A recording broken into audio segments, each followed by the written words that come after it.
එළියට බහින්න ඕනේ. කෝකටත් කියලා පොලු කෑල්ලකුත් ගත්තනම් හොඳයි වගේ. මල කෙලියයි. මාජුවාන නේද මේ එන්නේ? බබා කුකුලා කොහෙද මේ හදිසියෙම යන්නේ? මම යනවා එක්සයිස්. මේ රෑ වෙලා? ඔව් ඉතින් දවල්ට වෙලාවක් නෑනේ. බබා කුකුලා මාත් එන්නද යන්න? එහෙනම් වරෙන්කෝ යන්න.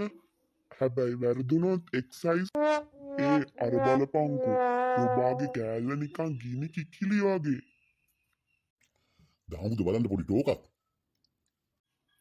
නංගි මොකද ඔතන? කෝර ඔබා මල්ලි. එයා ඉතින් වැඩනේ අයියේ. මොකද ඔතන කරන්නේ? මම විතරනේ අයියේ ඉන්නේ.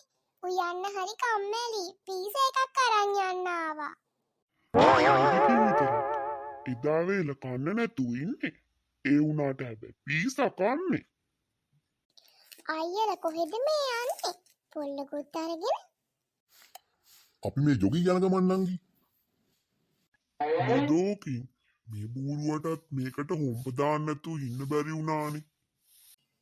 ගමේ ඉන්න ලොකුම හොරු දෙන්න රැට ජොගින් යනවා. ඉන්නකො හොඳ වැඩක් කරන්න. මොනවද නංගි ඔයා හොයන්නේ? අනේ අයියේ හදිසියට පර්ස් එක ගෙදර දාලා ඇවිල්ලානේ. මේසෙ උඩ තිබ්බ පොඩි ගාණක් නේ අරන් ඇවිල්ලා තියෙන්නේ. අයියේ මට රුපියල් 500ක් දෙන්න පුළුවන්ද? මං අයියලට ඒක පස්සේ දෙන්නම්. මචං මාජුවාන ඔය නංගිට රුපියල් 500ක් දියන්කෝ.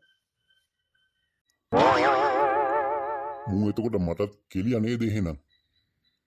නංගි අපි එහෙනම් යනවා ජොගින් යන්න. බයි අයියලා. පරිස්සමට යන්න.